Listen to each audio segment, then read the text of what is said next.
जय हिंद दोस्तों, स्वागत है आपका मेरे YouTube चैनल पे।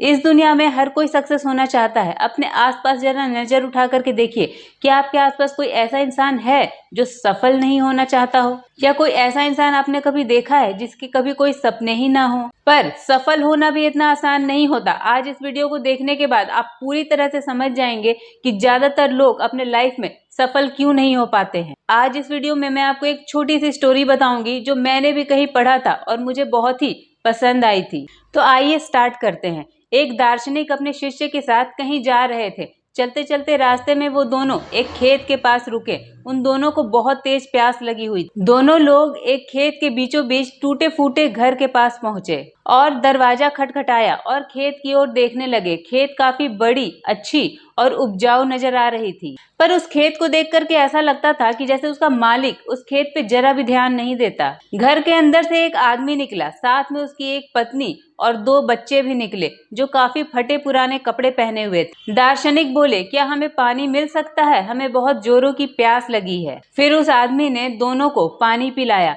तभी दार्शनिक ने कहा कि मैं देख पा रहा हूँ कि आपका खेत काफी बड़ा, अच्छा और उपजाऊ भी है, पर इसमें कोई फसल नहीं बोई गई है। आखिर आप लोग का गुजारा चलता कैसे है? तो उस आदमी ने जवाब दिया कि हमारे पास एक भैंस है जो काफी अच्छी दूध देती है, उसी से हमारा गुजारा चल जाता है। मैं उस भैंस से मिली हुई दूध को बेच करके अपना और अपने परिवार का गुजारा कर लेता हूँ। रात काफी हो गई थी तो दार्शनिक और शिष्य ने वहीं पे रात गुजारने का निर्णय किया। आधी रात को दार्शनिक ने अपने शिष्य को उठाया और बोला कि चलो अभी हमें यहाँ से चलना होगा, और चलने से पहले हम उस आदमी की भैंस को भी चुरा लेंगे।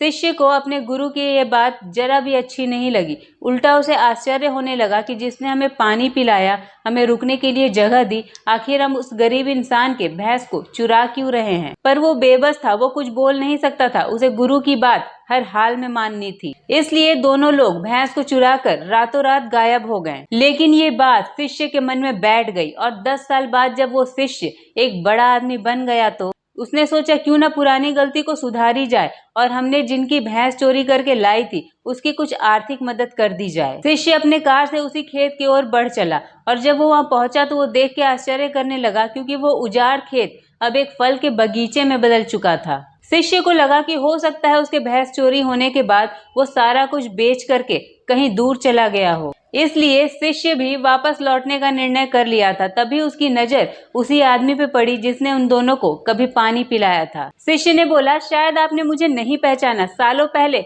हम दोनों मिल चुके हैं। उस आदमी ने जवाब दिया कि हाँ, मैं कैसे भूल सकता हूँ। उस रात आप लोग तो बिन बताए ही चले गए और न जाने उसी रात किसी ने हमारी भैंस भी चुरा ली थी। उसके बाद मुझे और मेरे परिवार को तो कुछ समझ नहीं आया कि हम लोग क्या करें, पर जिंदगी चलाने के लिए कुछ ना कुछ तो करना ही था। तो मैंने लकड़ियां काट करके बेचना शुरू कर दिया और उनसे जो भी पैसे मिले मैंने उन पैसों से इसी खेत में बुआई कर दी।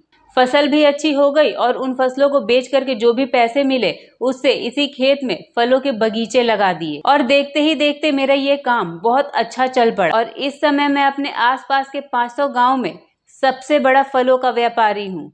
उस इंसान ने झट से बोला कि सच में अगर उस रात मेरी भैंस चोरी न हुई होती तो आज मैं इतना सफल व्यापारी नहीं बन पाता। शिष्य ने कहा, ये काम तो तुम पहले भी कर सकते थे, भैंस चोरी होने के बाद ही क्यों किया? तो उस आदमी ने उत्तर दिया कि हाँ, कर तो सकता था, पर पहले मेरी जिंदगी बड़ी ही आराम से चल रही थी, वो भी बिना मेहनत किए हुए। मुझे कभी ऐसा महसूस ही नहीं हुआ कि मैं ऐसा भी कुछ कर सकता हूँ, इसलिए मैंने कभी कोशिश ही नहीं की। पर उस रात भैंस चोरी होने के बाद मुझे कुछ भी समझ में नहीं आने लगा और हम दाने दाने को तरसने लगे। तब हमें हाथ पैर मारना ही पड़ा और मैं इस मुकाम तक पहुंच गया। तो शिष्य को अपने गुरु की सारी बातें एक पल में ही समझ में आ गई कि आखिर उस रात गुरु ने ऐसा किया क्यों था। तो दोस्तों, कहीं आपकी जिंदगी में भी कोई ऐसी भैंस तो नहीं है जो आपको अपनी जिंदगी को बेहतर बनाने से रोक रही है? उस भैंस ने कहीं आपको भी तो बांध करके नहीं रखा है। जरा सोचिए, और अगर आपको ऐसा लगता है कि ऐसा है तो हिम्मत कीजिए, आगे बढ़िए और उस रस्सी को काट दीजिए जो आपको आगे बढ़ने से रोक रही हो। जितनी जल्दी हो सके अपने आप को उस रस्सी से आजाद कर लीजिए। आपके पास खोने के लिए बहुत कम चीज है पर पाने के लिए पूरी जहान है। अब आप कहेंगे ये बोलना बहुत आसान है, लेक्चर देना बहुत आसान है, पर ये करना बहुत मुश्किल है। तो मैं कहूंगी कि हाँ, करना मुश्किल जरूर है पर इम्पॉसिबल नहीं है। आप ये कोशिश करके कर सकते हो, किसी भी चीज के लिए अगर ठान लो और हिम्मत रखोगे तो वो काम जरूर ही कर लोगे। अगर धीरू भाई अंबानी ने भी पेट्रोल पंप की नौकरी नहीं छोड़ी होती तो आज वो पेट्रोल पंप में ही काम कर रहे होते, आज इतने बड़े रिलायंस कंपनी के मालिक नहीं बन पाते।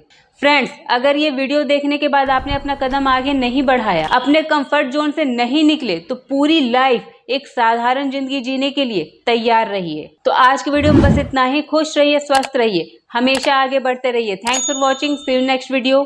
जय हिंद।